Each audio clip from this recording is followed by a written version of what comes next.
arreglar, por ejemplo, cuando fueron las conversaciones entre Israel y Palestina, pues se los llevaba y se ponían a caminar en ese lugar, en Camp David, y ahí explica eso, Uri, esta cosa de no estar uno frente al otro, pero cuando uno está al lado del otro y avanzamos juntos, también de forma horizontal, se da la relación y se da la comunicación y es por eso que el hombre ha estado andando y en movimiento desde los primeros días. Entonces, ahí ellos hablan del ejercicio que hicieron cerca de lo que es Tierra Santa, una zona históricamente controversial, y empezaron a hacer el recorrido del lugar donde nace Abraham, que al final es el padre de todas las civilizaciones de esa zona, el padre de todos, de todas las religiones, y empiezan a hacer el camino de Abraham, de los distintos lugares y capítulos de su vida hasta donde él muere. Y construyendo ese camino, van construyendo también comunidad y comunidades de paz, van elevando el nivel de los peregrinos que van haciendo esa ruta, y esa ruta la terminaron luego haciendo en otras partes del mundo y se juntaban personas de sinagogas, de mezquitas, de iglesias a caminar juntos por la paz. Entonces, me gusta el concepto este de que seamos como caminantes, y en eso pues quiero reconocer que al menos en mi vida profesional, los caminos de la mediación me han llevado a que se crucen más de una vez pues con ustedes, con el instituto, con Jorge, con Luz, con Claudia, bueno, con tantas personas. Y yo la verdad es que cada que estos caminos se cruzan y podemos recorrer una parte del camino juntos, pues para mí es un gozo, un disfrute y un privilegio. Entonces creo que ahí es como hacemos estos intercambios, luego cada quien sigue sus caminos y nos llevamos una parte en ese encuentro de cada uno de nosotros para lo que nos queda adelante de camino, ¿no? Entonces, yo encantado de estar aquí. eh, Siempre me he sentido como en casa, el instituto es mi casa, la familia pesquera es como nuestra familia, los Lobo, pues tenemos una historia donde han conocido a mi papá, a mi mamá en su momento, a varios de mis hermanos, entonces, pues sí, hay muchas historias y muchos caminos que nos ha tocado caminar. Y hoy, pues a lo mejor platicar un poco más de este tema pues ahora se habla del derecho colaborativo, de la negociación colaborativa, que ya es ahora considerado un mecanismo alternativo en la ley, es decir, de lo que todos estos años veíamos en la práctica, en la legislación, que se centraban los mecanismos o métodos en mediación, conciliación, negociación, pues se agrega en la ley general este concepto de negociación colaborativa y este personaje de el abogado colaborativo y hasta pide que se desarrolle, en eso se debe estar trabajando por las autoridades, una certificación específica que no existía antes. Solo había certificación para facilitadores, para mediadores, conciliadores, y ahora los abogados pues van a tener esa posibilidad. A lo mejor, como lo mencionan, sería interesante hablar como de algunos ejercicios, incluso previos a la ley, que nos den como idea de, pareciera que nos quedamos como con una caja básica de la mediación, es decir, todos entramos alguna vez con el tema de la mediación, los procesos, técnicas, competencias, habilidades muy puntuales en el desarrollo de una metodología de solución de conflictos. Y hoy les voy a compartir un ejercicio que hicimos Juan Manuel, mi hermano, que vi que ya estaba aquí conectado, andaba mandando saludos desde Monterrey, en un área, una industria específica que es el área de la construcción. Y pues esto ya pues hace 15 o 20 años, yo creo, no había esta ley, estos conceptos de negociación colaborativa, o lo que incluso hoy se conoce como los dispute boards, que son estos paneles que se conforman cuando se firman contratos, por ejemplo, de obra civil, de inversión, etcétera, de desarrollo, y operan y administran los contratos, es decir, no esperan a que haya un conflicto, sino van llevando como el registro y en el momento que algo ocurre, oportunamente intervienen. Y algo parecido, aunque aquel entonces nadie hablaba ni se sabía de dispute boards hace 15 o 20 años, tuvimos una experiencia así similar y causaba mucha confusión a las personas cuando se lo compartíamos, pero decían, no, es que eso no es mediación. Pues es que hay otras posibilidades, o sea, no solo existe la posibilidad, vamos a hablar como ortodoxa, ¿no? De la metodología, pero cómo hablar como de una aplicación o aplicabilidad de muchas de estas cosas y habilidades que vas desarrollando y aprendiendo entre el estudio y la práctica. Y lo que nos encontramos es que, por ejemplo, la industria de la construcción en particular, eh, precisamente Transparencia Internacional lo tiene catalogada como una de las industrias más corruptas del planeta. Es decir, hay cualquier cantidad de asuntos, intereses y negocios que se hacen por debajo de la mesa, por mencionar algo. Y Juan Manuel tuvo a buen tino, yo creo que ahí también la preparación muchos no lo saben, pero no es abogado. Algunos creen que, como anda en la mediación, que es abogado, y luego tiempo después se sorprenden que es licenciado en ciencias marinas con especialidad en biología marina, o sea, es oceanólogo.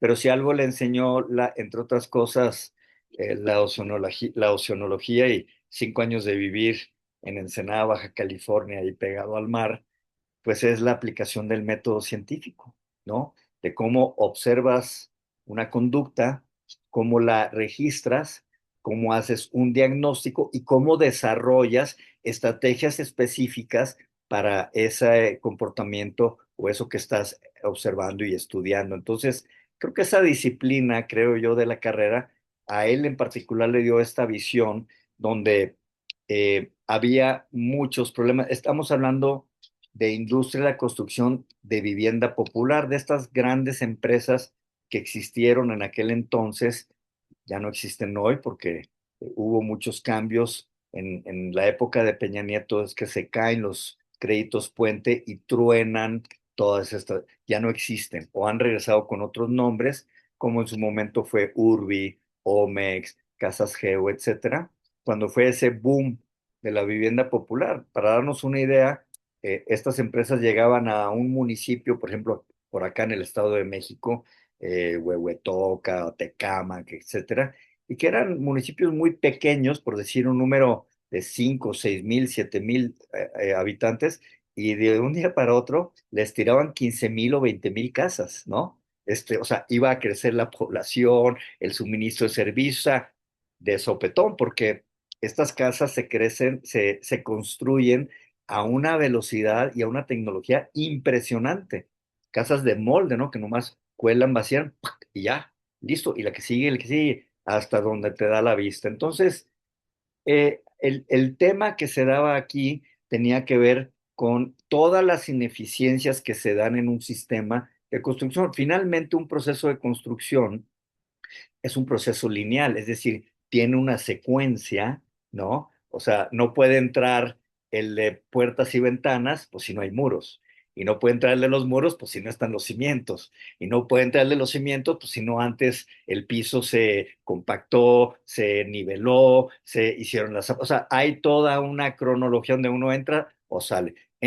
Y en esas entradas y salidas hay muchos problemas porque son distintos proveedores de distintos servicios e insumos de la construcción y eso generaba compras de pánico, sobreprecios, sobretrabajos que elevaban mucho el costo o bajaban los ingresos de la ganancia de estas empresas.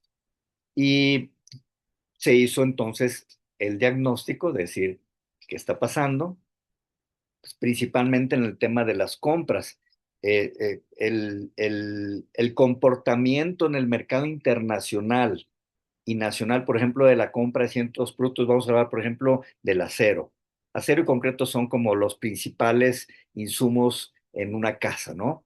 Es donde se te va más de la mitad del costo total de una casa. Y esas son negociaciones muy importantes de muchos millones de pesos donde, por ejemplo, si tú no tienes ordenada tu forma en la que te van a estar suministrando el acero, empieza a generar eh, problemas de almacenamiento, de envíos, de fletes no completos, eh, muchas cosas. Y por supuesto, la ineficiencia es caldo de cultivo aquí en China para la corrupción. Y entonces, al no tener control de eso, pues había una serie de compras como de pánico a unos sobreprecios tremendos que convenía que continuaran esas condiciones y los precios, porque el precio del acero también varía y depende y está indexado o hay índices internacionales de los costos. También tiene que ver con la temporada. Temporada de más calor, hay mayor construcción porque hay mayor condición para que se pueda dar esta. En invierno baja porque hay otro tipo de condiciones climáticas, por ejemplo, que afectan también el desarrollo de la construcción. Entonces, hay una variación de costos. Y eso pues trae a todo mundo locos porque es difícil calcular o presupuestar algo con tanta visión hacia adelante. Y entonces se empezaron a hacer cosas que no se habían hecho en el mercado nacional de la construcción hasta ese entonces. Por ejemplo, crear condiciones, los ingenieros le llaman a esto como hacer un best in class. Y un best in class es, dices, a ver, vamos a filtrar primero a las empresas, hacer un catálogo de empresas de tus principales insumos y hay que revisar cómo están sus finanzas, ir a visitar las plantas, la capacidad instalada de respuesta, cómo andan en tribunales, o sea, un filtrado antes de decir, vamos a tener a los mejores en la industria en cada uno de los insumos a través de un prefiltrado importante y hay distintos mecanismos y posibilidades para filtrar un poco y tener esa seguridad. Y en el caso específico del acero, ahí se llevó a cabo esa negociación donde se decía, bueno, ¿qué pasa si yo te aseguro una compra anualizada? Eso para mí es estupendo, dice, porque yo puedo programar mis molinos que están instruyendo varilla, por ejemplo, y no me tiene un problema tampoco de almacenamiento, y entonces te puedo dar un precio planchado anualizado, que eso no existía, el precio siempre fluctuaba, pero si tú me das garantías y también había conceptos de pago anticipado, o sea, había una serie de factores que cambiaron las condiciones de mercado con esta visión ganar, ganar, porque otra de las cosas que enfrentamos es que nos decían los constructores, bueno, ¿y ustedes de qué lado están? Como si teníamos que representar a alguien. O sea, no de las dos partes. A ver, ¿me representas a mí? O sea, hay esta cosa como que no les gusta, como que no te definas y quieren saber a quién perteneces o a quién vas a responder. Y fue todo un proceso hacer entender que si generábamos eficiencias, generábamos ahorros y eso impactaba directamente en el bolsillo de los dueños directamente de estas empresas. Estamos hablando de mucho, mucho dinero. Se acababan las compras estas de pánico a sobreprecios. El otro tenía una administración mejor de estos, de la fabricación de su producto, que ya tenía asegurada, y el otro también tenía una garantía que sin importar la fluctuación, el mercado internacional, tenía garantizado un precio planchado anualizado. Entonces, eso se fue construyendo y por supuesto que de entrada todo esto suena muy bien, pero en la operación también era interesante decir qué o cómo se daba esto para que no hubiera, por ejemplo, sabotajes, ¿no? Porque a la hora que ya no le vamos a comprar a mi cuate, con el cual yo tengo ahí algún tipo de arreglo, pues voy a tratar de meterles el pie para que se tropiecen, volver a generar condiciones para seguir haciendo negocios. En serio, es mucho dinero que se mueve ahí y lo que hicimos fue, algo que aprendí bastante, fue trabajar con ingenieros industriales y de sistemas, porque esos te mapean todos los procesos y tienen un ojo así biónico, clínico, para decir, ¡pum! Aquí está la torre y rápido. Entonces, se contrató un grupo de ingenieros que llevaban el pulso, que es lo que hace un dispute board el día de hoy, de las entregas, los envíos, y teníamos personas sentadas en las oficinas de las empresas, revisando, checando las órdenes de compra, los envíos, porque eventualmente llaman, oye, no llegó el envío. Ah, caray, a ver, ¿qué pasó?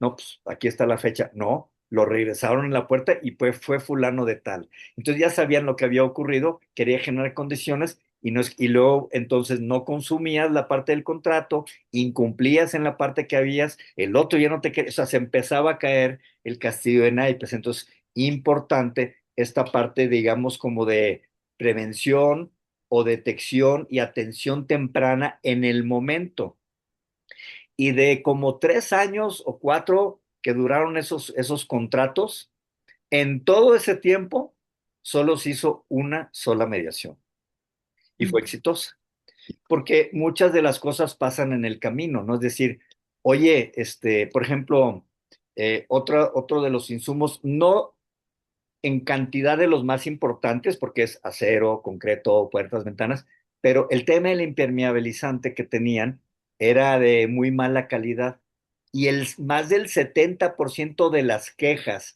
de las personas que compraban las casas tenía que ver con problemas de filtraciones, de goteras. Entonces, era el dolor de cabeza, algo que a lo mejor no representaba un porcentaje importante de los insumos de la fabricación, pero sí en cuanto a quejas y problemas que esto tiene. Entonces, se hizo lo mismo, se buscó un fabricante, un proveedor, que incluso generó un producto específico que no existía en el mercado para ese fabricante en particular. Pero no bastaba solo con vender el producto, sino también capacitar a las personas, porque yo te aviento el producto, te lo vendo, pero si el que lo aplica no lo sabe aplicar, entonces pues se crea una certificación para alguien que sepa usar el soplete y ahí va el rollo y todo ese tipo de cosas. Eh, y entre estas dos empresas empezó a haber problemas donde en sitio pasaban cosas, oye, échame la mano aquí con esto porque salió en estas otras casas, oye, pero no está en el contrato, al rato mandamos el adendum, el anexo, quién sabe qué, y al rato, pues estamos hablando que a la vuelta como de un año, pues traían ya una deuda como de 21 o 22 millones de pesos, que no estaban reconocidos en documento, pero pues que ahí estaban, o sea, se había hecho el trabajo y mucho era de palabra, o sea, de saliva. Y algunas de esas personas ya no estaban ahí y Ujú. entonces se fue a hacer como un arqueo. Afortunadamente, pues hay la tecnología, uno aprende luego muchas cosas que al menos yo como abogado ignoraba, que se puede detectar por ejemplo, de una pintura hay un aparato que lee y le da el lote, el tipo de pintura, porque los fabricantes tienen manera de registrar los químicos que contienen y con un lector le dan con una pistola, le rebota y les dice cuándo fue hecho, en qué lote, qué color, de dónde en qué fábrica sale, todo a la historia. Entonces se hace un levantamiento de campo y se hizo un reconocimiento de esto, ¿verdad? Entre las partes, un par de días, se documentó y se pagó. Y entonces, aquí dicen, bueno, esto no fue una mediación tal cual, porque de alguna manera, o sea, en el sentido clásico, ortodoxo, muy conservador de la mediación, fue más como una especie de negociación donde nosotros íbamos a negociar por los dos las mejores condiciones de mercado de ganar-ganar, no solo para los fabricantes de las casas, pero también para quienes les vendían o proveían servicios o materiales. Y, y ahí iba sobre resultados. Es decir, si esto constituye ahorros, porque tú antes pagabas tanto, si de ahí se baja y genera ahorros, pues es justo una parte del ahorro de tu intervención que te toque. Y si tú estás creando un proveedor best in class que va a entrar y va a vender millones, gracias a ese trabajo y esa negociación, también a ti te toca un porcentaje de lo que se está ahí vendiendo en materiales, pero a granel. Entonces, esa fue una experiencia, por ejemplo, aplicando muchas de las cosas que aprendimos en la mediación, en los modelos de negociación distintos que existen, aplicado específicamente a una industria que años después ya conocimos el desarrollo de los dispute boards, que es un poco esto, es la administración, la intervención temprana y oportuna y la resolución porque no, tú no puedes, una industria tan dinámica y que todos los días te cuesta parar una obra porque se van a ir a juicio.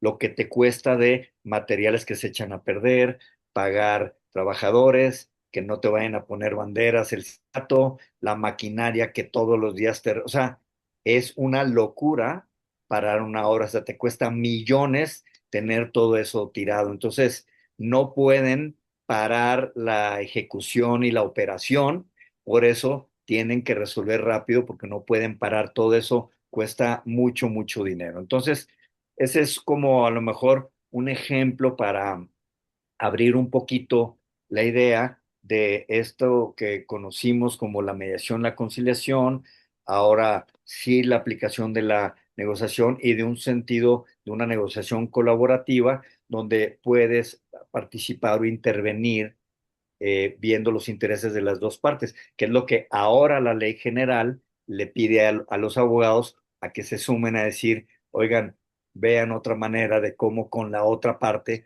puedan arreglar sin la intervención de un tercero, representando sí los intereses de su cliente, pero también viendo por el otro. Entonces, pues yo creo que en ese entonces no sabíamos que un día iba a haber ley o derecho colaborativo o abogados colaborativos o estos paneles de dispute boards en materia de construcción. Y yo creo que esto lo podemos llevar pues a otras industrias o a otros ejemplos que se puedan dar donde las partes intervienen en negociaciones y cómo participar o asistir de estas negociaciones para que ambas partes puedan crear condiciones para llegar a acuerdos de beneficio mutuo. Entonces, por ahí dejo como este primer ejemplo y comentario.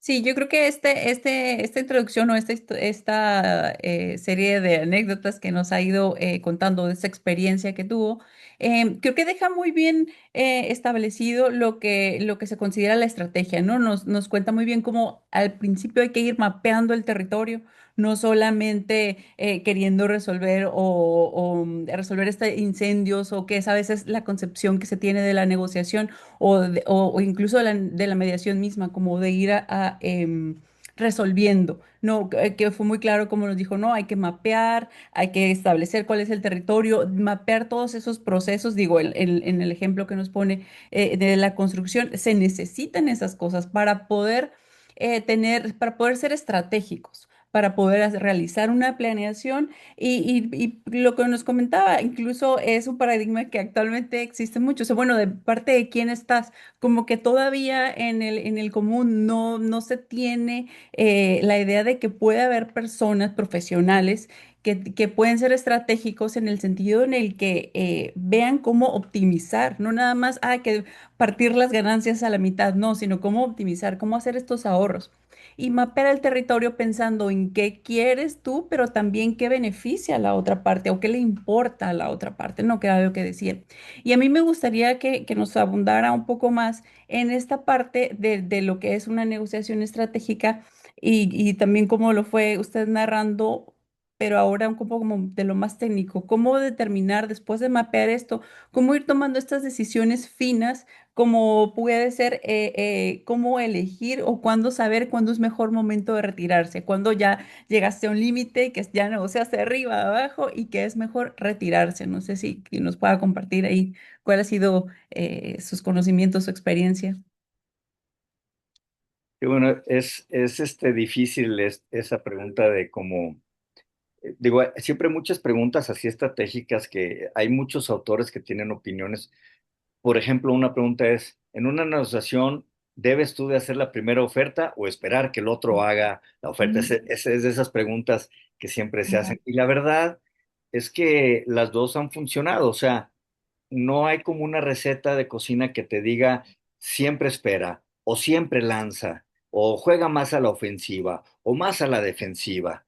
Eh, yo creo que dentro de lo que tú dijiste, o sea, de este mapeo previo, te da elementos para desarrollar tu estrategia, para acomodar tus cartas o tu baraja, y entonces decidir un poquito, ahora sí como dicen, a cómo veo reparto, es decir, también el otro cómo está jugando sus cartas, y entonces no puedo decir que siempre lo hemos hecho de una misma manera, pero vamos buscando algunos indicadores que nos den un poquito de luz, y sobre todo, ¿sabes qué es? Vas creando condiciones también de que te conozcan y los conozcan, porque todo esto también se basa en la comunicación y la confianza. Y la confianza se gana también dando resultados. Es decir, aquello que les dijiste que ibas a hacer, que era crear eficiencias y generar ahorros, que les iba a dar más ganancias, pues cuando se los dices como que no te lo creen, ¿verdad? Dicen, bueno, y como no se cobra por consultoría, sino sobre resultados, también el compromiso es distinto, porque el consultor va, cobra la consulta, se va, y si funciona o no funciona, pues ya esa es tu bronca. Pero el que llega y se compromete con el proceso y el resultado, porque dependiendo de eso también va su paga de regreso, pues te mueves diferente, ¿no? Eh, ¿Cuándo salirse de una negociación? Es también, yo supongo que tiene que ver también con el espíritu de cada uno de nosotros, porque hay personas que a lo mejor tienen una capacidad de resistencia distinta, ¿no? Eh, yo supongo que cuando pues ya no hay condición, mira, te voy a poner un caso, eh, Ujú, pero esta es una mediación, no era una negociación, no era parte de las negociaciones, sino estaba en una mediación de una empresa norteamericana de inversión aquí en México, en el desarrollo de un parque eólico, de generación de energía eólica. Y pues todo era muy técnico, ¿no? Tenía que ver con normas de construcción, tenía que ver, el problema era que no estaba generando la cantidad que debía generar de electricidad esa planta eólica, y tampoco había tecnológicamente superado el problema de almacenamiento de la energía que se requería. Entonces tenían problema en desarrollo y almacenamiento de energía. Entonces no estaban llegando a las metas que contractualmente y tecnológicamente habían dicho. Entonces había una gran discusión de ingenieros y de gente muy especializada, pero hubo un factor donde la parte mexicana decide retirarse de la mediación porque la cosa se estaba poniendo, había acusaciones muy fuertes de mucho, mucho dinero. O sea, estamos hablando de millones de dólares, y yo me quedé un poco sacado de onda, no entendí por qué no la vi venir, y después me buscó esta persona y me dijo, mira, no es algo que quiero hacer público en este momento, pero me han diagnosticado un cáncer ya en etapa terminal y estoy poniendo todo en orden. ¿Y sabes qué?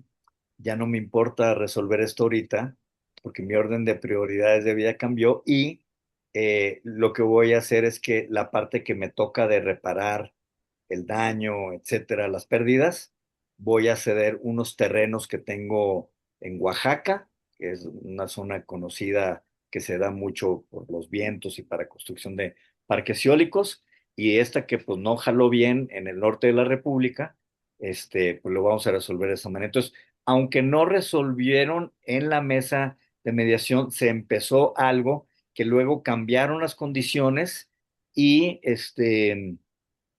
y entonces se decidió pararse. Entonces yo también creo que las personas, eventualmente como va avanzando el proceso, pueden variar y modificarse condiciones, donde uno dice o tiene otras prioridades de negocios o de vida, y entonces lo que ayer tenía un valor para mí a lo mejor hoy ya no es igual. Entonces es solo un ejemplo, pero pueden ser muchos, y entonces es importante como por eso llevar el pulso y el termómetro en corto de la negociación, porque las cosas pueden cambiar dramáticamente así, de un día para otro, ¿no?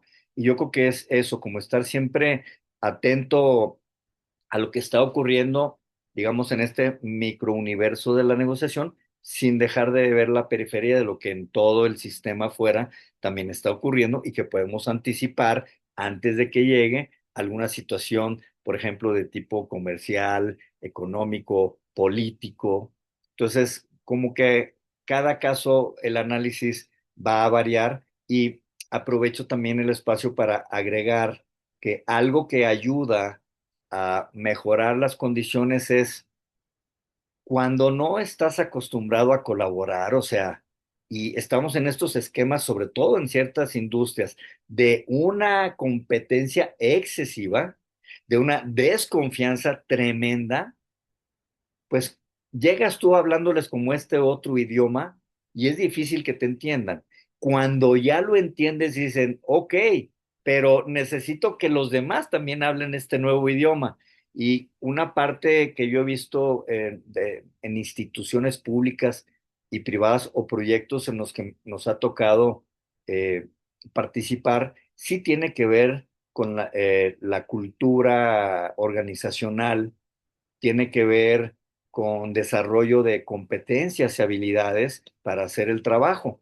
Y entonces no era un curso de mediación, pero bastantes de los elementos y técnicas comunicacionales, de otras de trabajo en equipo, ¿no? De team building, de colaboración. Entonces, como dijo, ¿cómo le vamos a poner esto para que no suene tan raro y luego no quieran ir? Pues, taller de colaboración. Vamos a aprender cómo colaborar y hacer negocios juntos. Entonces desarrollamos, digamos, como una aplicación específica educativa que fuera rápida, que fuera precisa, que fuera contundente en poco tiempo y divertida. O sea, que aparte se la pasaran bien y dijeran, me quedo con ganas de regresar. Entonces también un componente importante fue como construir estos nuevos protocolos de negociación y entender que el interés superior de la empresa en ese caso pues debía estar por encima de cualquier operador o empleado de la misma compañía. También es importante los stakeholders, o sea, los tomadores de decisiones. O sea, este tipo de proyectos caminan diferente cuando estás hablando con el que tiene el bolsillo donde le entra menos o menos lana a un empleado que toma decisiones, pero que su cheque no va a cambiar si generas o no generas ahorros. No va en base a resultados de hacer o no hacer. Y entonces también es importante con quién te diriges, quiénes son los tomadores de decisiones que verdaderamente les impacta y les genera un beneficio. Y cuando ellos ven el beneficio, mandan una señal clara y contundente de que se tienen que alinear, que ahora tiene que ser de esta manera y por eso es importante educarlos, prepararlos, dotarlos de competencias y que van viendo en los resultados los beneficios, ¿no? Entonces, es un poco más complementar de lo que originalmente me preguntas de cuándo salir o no salir una negociación, pues Sí, es en realidad, variado. no, en realidad me encanta su respuesta, porque creo que, y eso es lo que yo trato también como de encontrar y de comunicar, que no es como, a veces se interpreta como que hay esta serie de fórmulas en la negociación y en la colaboración, donde vamos a sumar dos más dos, nos van a dar cuatro y ya, palomita, no la vamos a sacar bien todo el tiempo. Y creo que es muy importante que se entienda este mensaje de que hay que seguirse actualizando, hay que seguirse Sí, preparando y sostener el pulso, esto que nos comenta me parece muy importante porque no es una acción que hicimos en algún momento, una vez nos preparamos, llegamos a la negociación y ya vamos a ir sumando y vamos a tener resultados increíbles. No, hay que sostener, hay que tener la disciplina de seguir preparándose, de seguir viendo, seguir midiendo el territorio y seguir generando estas estrategias, pero sobre todo preparándose, porque también menciona algunas otras figuras de como de la negociación en las que tenemos que conocer que existen, saber cómo se llaman y cuáles son sus contrapartes, como esto que decía de los tomadores de decisiones, ¿no? Como a veces incluso lo utilizan como una estrategia de decir, no, es que tengo que consultar, yo tengo autoridad limitada. Ah, bueno, sí, entonces saber que eso es una estrategia también, ¿no? sí, Pero todo se basa en estar preparados y pero sostener la disciplina de seguir irse preparando todo el tiempo, no solamente de creer que, vinimos al curso, ya sabemos que 2 más 2 es 4 y que va a fluir todo, ¿no? Que de ahí nos va a salir la inspiración para todas las demás acciones o estrategias que vamos a tomar. Entonces, sí, me encanta su respuesta porque en realidad yo creo que esa es la respuesta correcta, ¿no? Continuar, Y mantener el dejarse pulso. ayudar, Claudia, y dejarse ayudar porque luego Ah, sí. también uno cree que conoce y sabe de todo y con lo que a ti se te ocurre es suficiente. Y Ujú, va a haber casos o conflictos o situaciones como muy complejas, multipartes, que tienen un tema cultural. Uy, perdón, entró llamada. De las cosas que pasan siempre estando en línea. ujú, Eh, pues precisamente lo que comentaba de trabajar con ingenieros industriales y de sistemas fue una experiencia padrísima. También entender a la industria a la que estás entrando, ¿no? ujú, En este caso, ingenieros civiles, arquitectos, ¿no? Y también entender a dónde te metes y cuál es la cultura laboral, institucional. Tengo que decir que es una industria muy de hombres, muy violenta.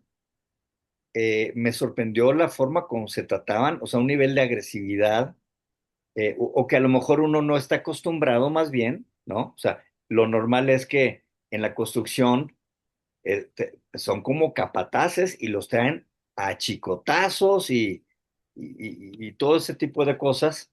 Eh, pues muy fuerte. Entonces, ¿cómo llegas tú con un discurso, el diálogo, la colaboración, el respeto, no sé qué, cuando entre ellos, y por qué les ha funcionado durante mucho tiempo? Dicen, es que aquí si no es a patadas, no se mueven.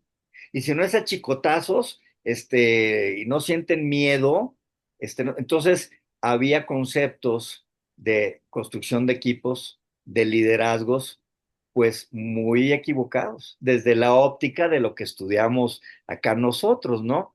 Entonces, ¿cómo cambiar de ser el jefe a ser un líder?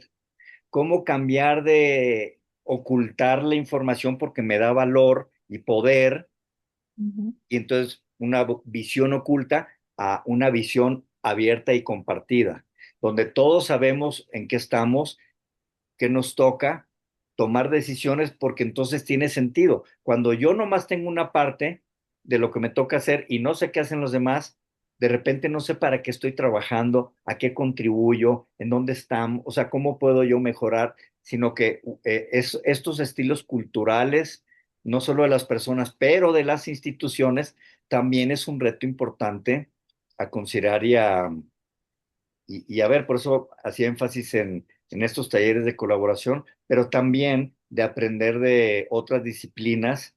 Y si estamos trabajando con empresas farmacéuticas, por ejemplo, pues ahí hay que hablar ya más de laboratorios, de hospitales, de médicos. Entonces tienes que escuchar otras historias, otras disciplinas y acompañarte de ellos para tú comprender en esta parte de análisis primera en dónde te estás metiendo y con quién estás trabajando y que en cada lugar tienen una cultura y un lenguaje laboral diferente o institucional que tienes que primero entender y luego ver cómo puedes aportar a que éste evolucione o mejore en su caso, ¿no? Sí.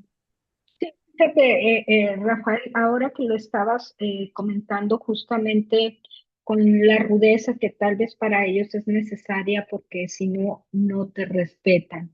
Que al final de cuentas tal vez el respeto se traduce finalmente por esas características, ¿no? Porque están habituados. Y trasladándolo a este otro ambiente donde están los abogados, cómo se manejan o nos manejamos, ¿no?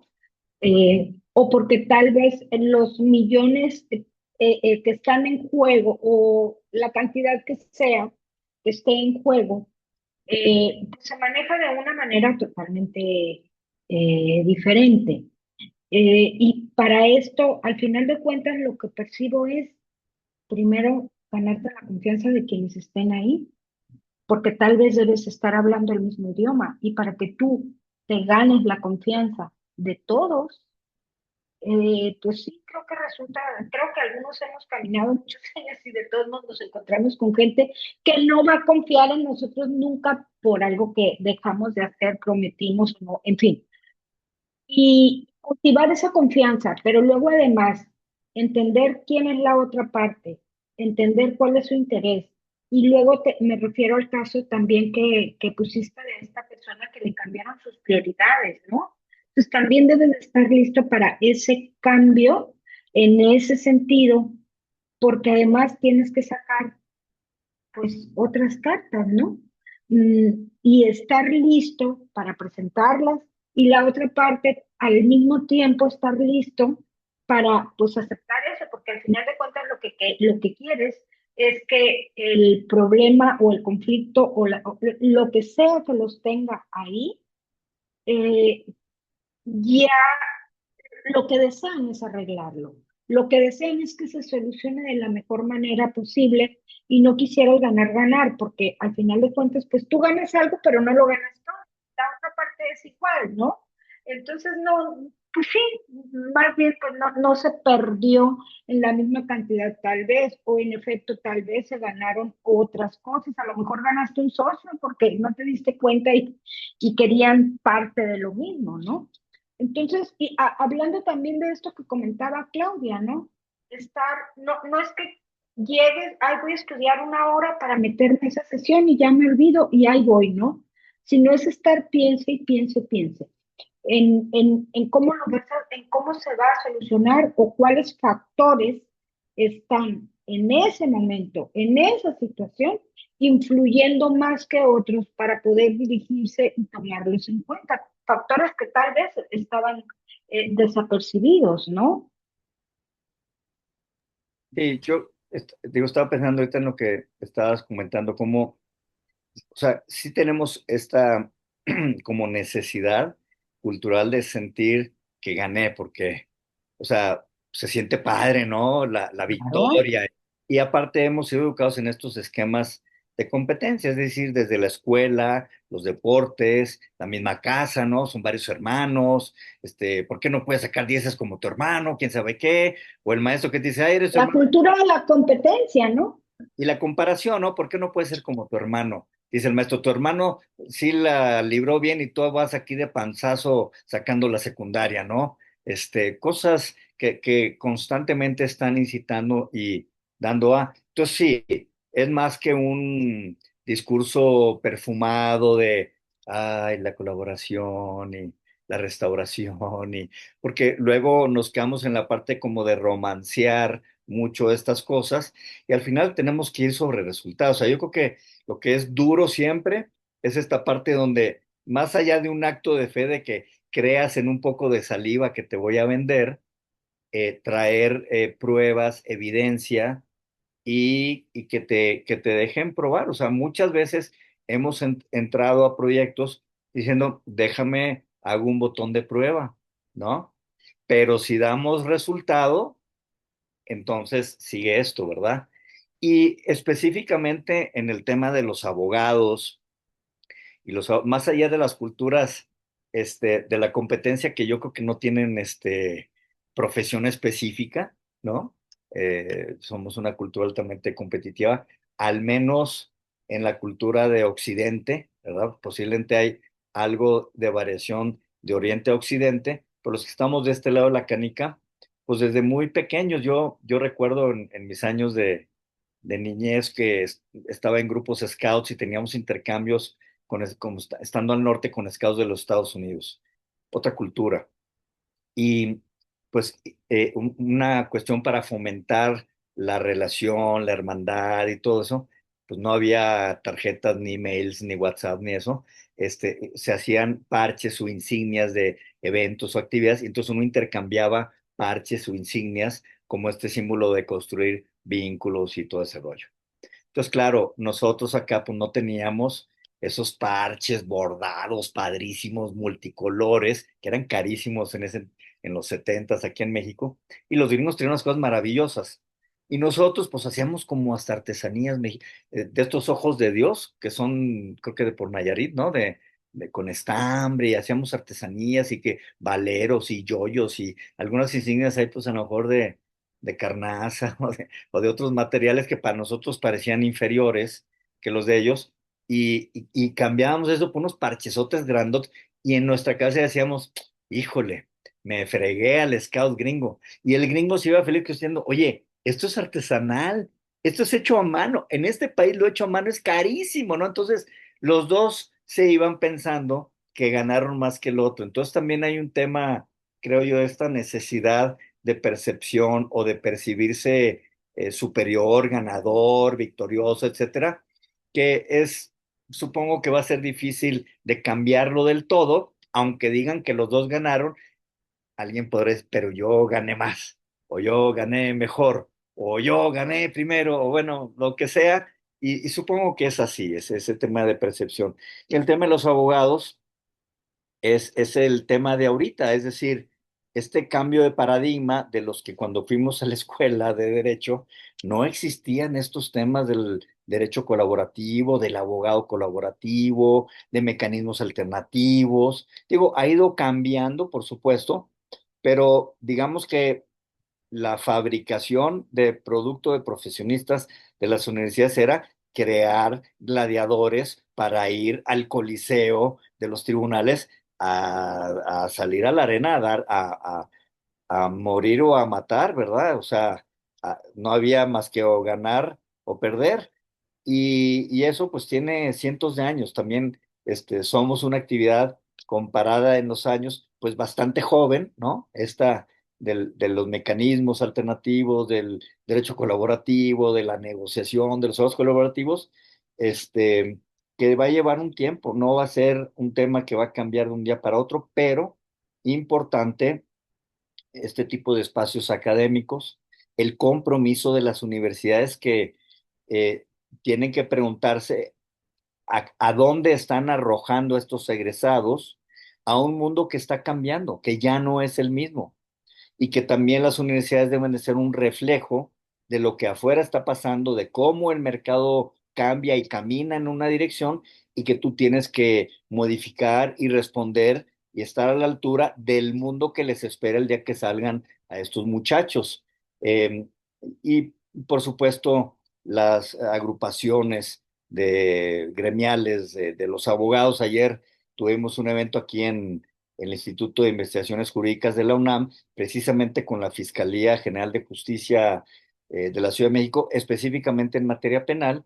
Y entonces había académicos, estuvo la presidenta de la Barra Mexicana Colegio de Abogados, que por cierto es mediadora privada certificada, Ana María Kudish. Entonces, pues creo que ya todo eso va, y se habló mucho en el panel sobre esta necesidad de cambio de cultura, pero pues cambiar la cultura, Roma, pues no se hizo en un día, ¿verdad? Pero con estos esfuerzos en tantos espacios como el que crea aquí el Instituto de Mediación de México y otros, pues yo creo que sí le vamos a ir dando poco a poco la vuelta a la tortilla.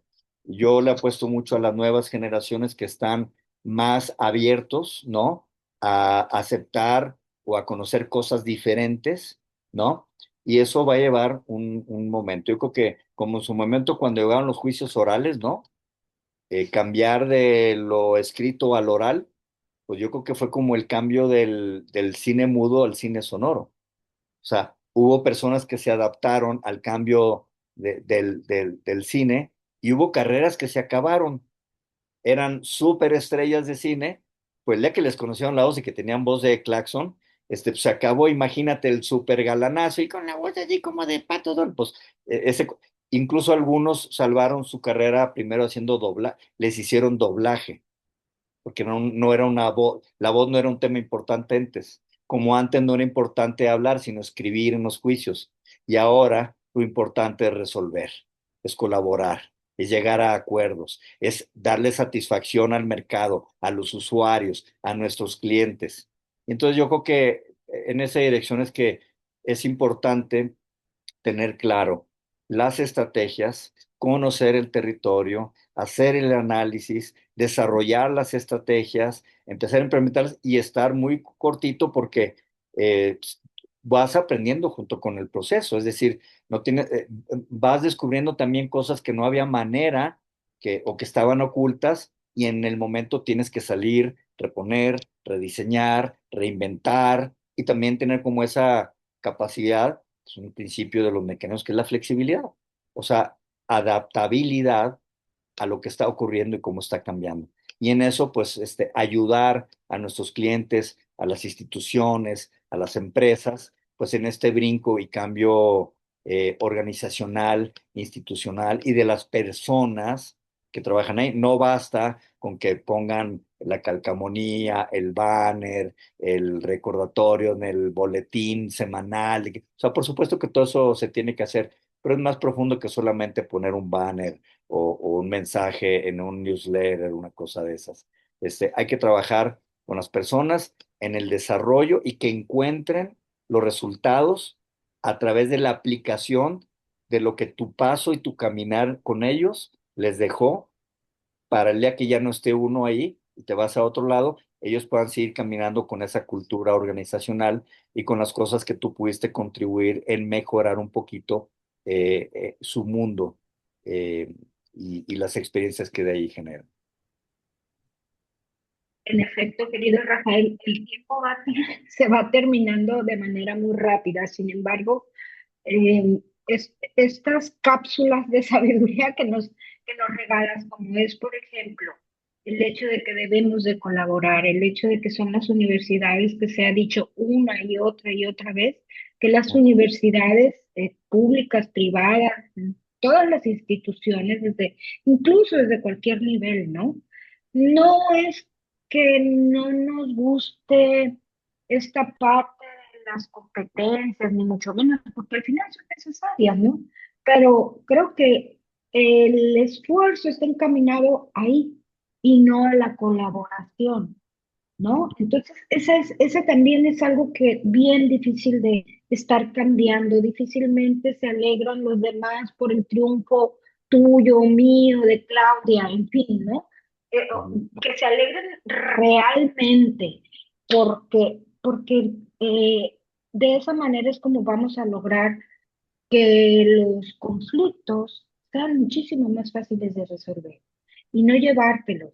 Es más, mencionaba hace, no sé, unos días o que cuando yo en algún momento, ya hace muchos años, que yo dejé esa parte, era porque te exigían que pusieras en las demandas no sé qué tantas cosas que lo único que provocaban era que la otra parte se sintiera muy ofendida, muy molesta, pero que además el abogado lo tomara de manera muy personal, ¿no? Sí. Porque el abogado está compitiendo con la otra parte porque en algún momento se hicieron algo sin ver que realmente quien está en juego pues es otra persona.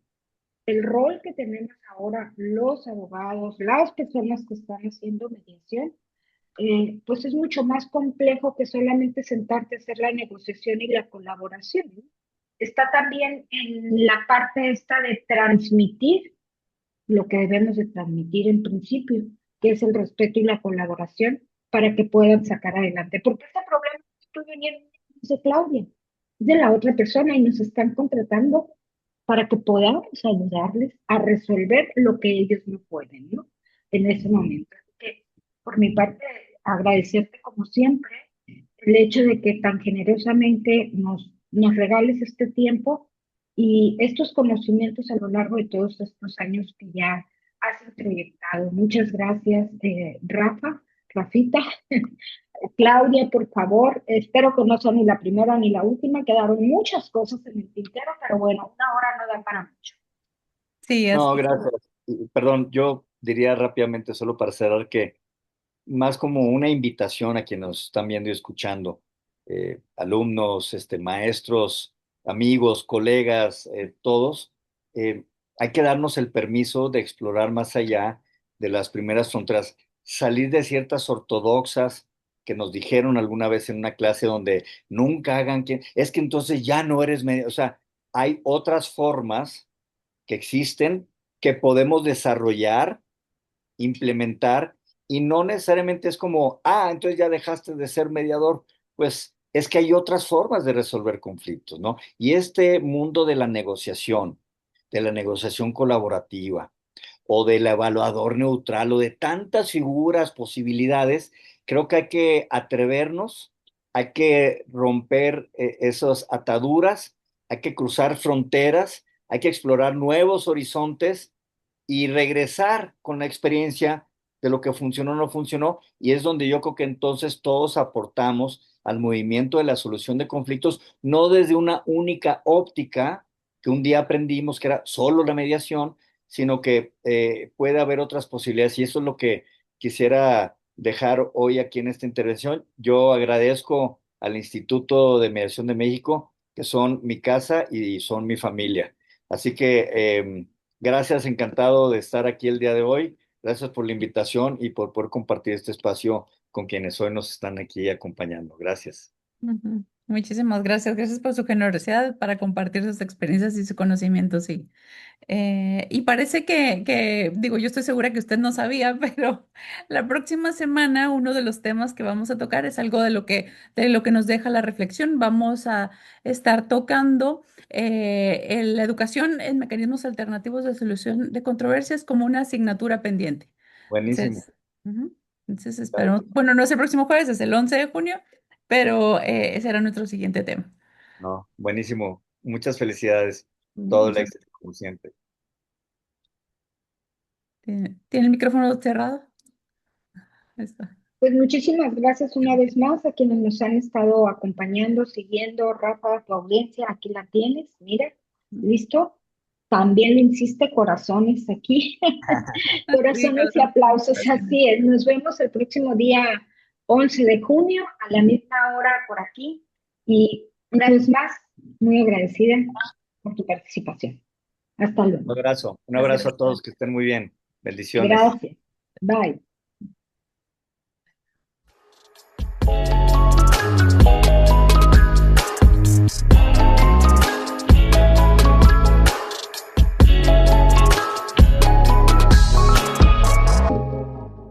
¿Estás listo para especializarte en la gestión de conflictos?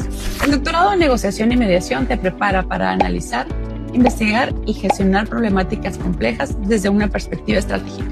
Desarrolla competencias avanzadas en mecanismos alternativos de solución de controversias, diseño de procesos de gestión de conflictos y construcción de acuerdos sostenibles, con enfoque práctico, acompañamiento académico especializado y en modalidad virtual.